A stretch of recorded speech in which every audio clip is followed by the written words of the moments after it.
Hi everyone, my name is Robert Eldridge and I'm the president of Montridge Insurance Services. We are a full service consultant firm located throughout the United States. Today's video discussion is going to be a little bit about business insurance. You might be watching this video because you want to know what are the types, how much does it cost, and what exactly is it. So here's what we're going to do. I'm going to go over some of this, and then I'm also going to make some other videos that goes into this in more depth. So most business insurance policies have property and casualty lumped together. They also usually include liability, which is what you always need, by the way. You might have commercial auto, maybe some buildings, things of that you might own. Workers' compensation for your employees, business interruption insurance, and scripted policies are things like for actors, sports stars, things of that nature, because you are the business. Now, property and casualty are usually lumped together. They cover things like property damage, other things to do with property theft, things of that nature, and that's why they're usually lumped together. Liability, we live in a world where everybody's sue happy, and you might have some negligence because of employees, things of that nature.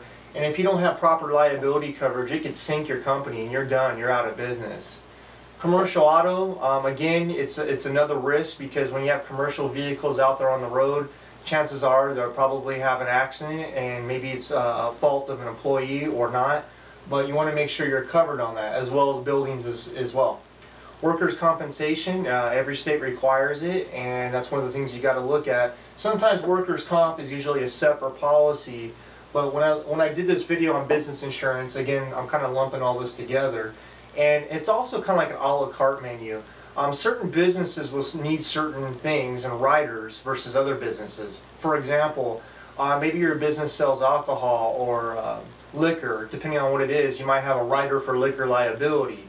Again, each business is different, and the key to proper risk management is having that conversation with your broker.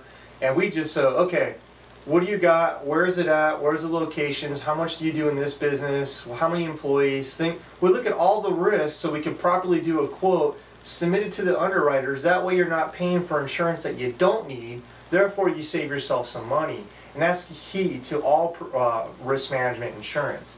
So we look at all these different things. We also look at different riders, other exposures you may have that you might not be aware of, and we get you a proper quote. So again, we always like to close with the opportunity, ask you for the opportunity for your business, work with you and your company to see what proper risk management we can put on your business for you and your business. Thank you very much for your time today, folks. Bye-bye now.